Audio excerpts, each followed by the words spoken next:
Este video pretende ser una guía para poder encontrar la función inversa. La función inversa se denota como f menos 1 de x. Esto quiere decir encontrar la inversa de la función f de x.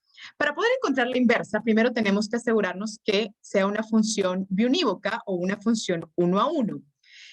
¿Qué es una función 1 a 1? Bueno, una función 1 a 1 es aquella en la que cada uno de los elementos del conjunto llamado dominio le asigna un único y diferente valor del conjunto llamado rango. Para poder ejemplificar esto, para poder entender mejor qué es una función biunívoca o una función 1 a 1, vamos a poner un ejemplo. En las personas con su número de identificación personal que nosotros acá utilizamos y que se utiliza, que se llama DPI. Este número siempre va a ser diferente para cada persona. No van a haber dos personas con un mismo número de identificación personal. Este tipo de funciones se le conoce como función 1 a 1 porque siempre van a tener elementos diferentes asignados al conjunto llamado dominio. Hay funciones que no son 1 a 1, pero podemos restringir su dominio y de esta manera podríamos encontrar la inversa. Una vez que ya sabemos que es una función 1 a 1 y que en base a eso podemos encontrar la inversa, también es importante identificar cuando tengo una gráfica. Si yo tengo una gráfica y me preguntan si esta gráfica representa una función 1 a 1, pues la forma más fácil de determinar si es una función 1 a 1 es utilizando la regla de la recta horizontal. Trazamos una recta horizontal y si esa recta horizontal toca solo un punto en toda la trayectoria de la gráfica, como lo podemos observar acá, si nosotros movemos esa recta en toda la gráfica, pues siempre va a tocar solamente un punto. Si esto pasa, entonces quiere decir que es una función 1 a 1. Una de las características que tenemos que recordar, porque ya lo vimos en un video previo a este o bien en la lectura que hicimos, es que el dominio de la función original es el rango o se convierte en el rango de la función inversa. Y el rango de la función original es el dominio de la función inversa.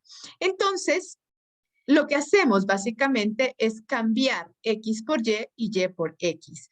Es decir, si yo en la función original tengo el punto menos 3,0 en la función original, ese mismo punto lo vamos a tener en la inversa, solo que se invierte. En lugar de tener menos 3,0, ahora vamos a tener 0,3. Es decir, cambiamos x por y por x. Eso es el objetivo de la inversa. Entonces, ese punto debería de pertenecer a la inversa de la función.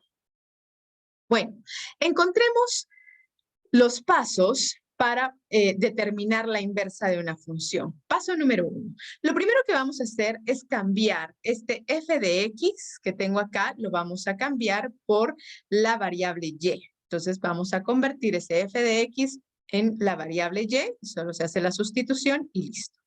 Paso número 2. El paso número 2 va a ser despejar la variable x de nuestra ecuación. Para eso hacemos transposición de términos. El 4 pasa a restar, ¿verdad? Del otro lado, afectando a la y el 3 divide a todos los términos. Una vez que ya haya despejado la variable x, el paso número 3 va a ser cambiar y por x y x por y. Solo se cambian, ¿verdad? Donde tengo y, coloco x y donde tengo x, coloco y. Entonces acá tenía y originalmente, ahora pongo x y aquí tenía x y ahora coloco y. Y listo, esta es la inversa de la función. Entonces ya podemos decir que f de menos 1 de x es justamente lo que obtuve aquí. X menos 4 dividido 3. Es importante comprobar siempre si la función inversa que acabo de encontrar realmente corresponde a la inversa de la función original utilizando la composición. F composición inversa de x siempre me tiene que dar x, o bien si hago inversa con posición f de x también me tiene que dar x. Lo vamos a demostrar muy rápidamente en este ejemplo. Voy a hacer f con posición inversa de x. Eso quiere decir que la inversa la voy a sustituir en cada una de las x de la función original. Acuérdense que la función original era esta, 3x más 4. Entonces 3, en lugar de la variable x, voy a colocar toda la inversa, que sería x menos 4 dividido 3, que es lo que tengo acá en rojo, y el complemento de la función original, que es el más 4. Bien, entonces observemos que este 3 se puede cancelar con este 3 y nos quedaría solo x menos 4 más 4 y el 4 también se cancela con este menos 4, ¿verdad? Se operan términos semejantes. Y finalmente, entonces solo me queda x, comprobado que la inversa que encontré está correcta. Bien, veamos otro ejemplo.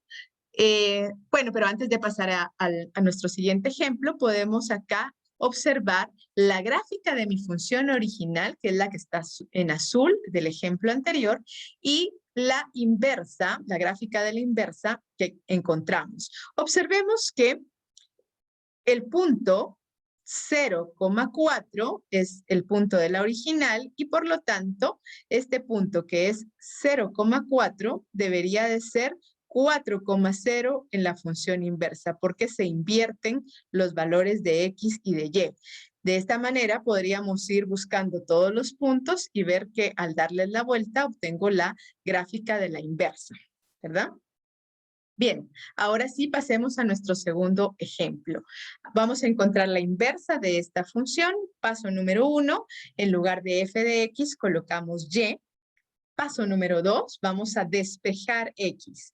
Para despejar x en este ejemplo, lo que voy a hacer es pasar este denominador del otro lado a multiplicar a la variable y. De esta manera. Y voy a hacer distribución de términos. La y va a multiplicar a cada uno de estos términos, así que me va a quedar y por x más 3y. El objetivo acá, en el paso número 2, va a ser despejar la variable x. Así que voy a hacer transposición de términos para dejar la x de un lado de la ecuación. Entonces, tengo 3y acá, este yx pasa del otro lado a restar, junto con la otra x, para dejar todas las x de un lado. Y para poder despejar la x, la forma más fácil es, ya que tengo todas las x de un lado, sacar factor común. El factor común de estos dos términos va a ser x, que es el término que se repite, así que me va a quedar 1 menos y a la hora de sacar factor común.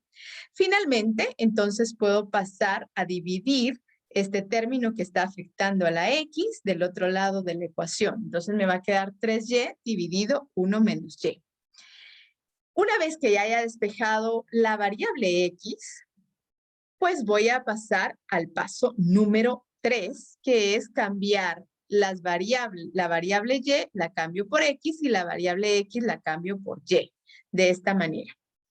Y una vez terminado este paso, pues ya tenemos la inversa de la función. Esa es la inversa de esta función racional, que es una función 1 a 1, por eso podemos encontrar la inversa, y este es nuestro resultado, ¿verdad? La comprobación la pueden ustedes hacer utilizando la función composición, ¿verdad? Pero eso pues se los dejo ahí de tarea para que lo puedan comprobar.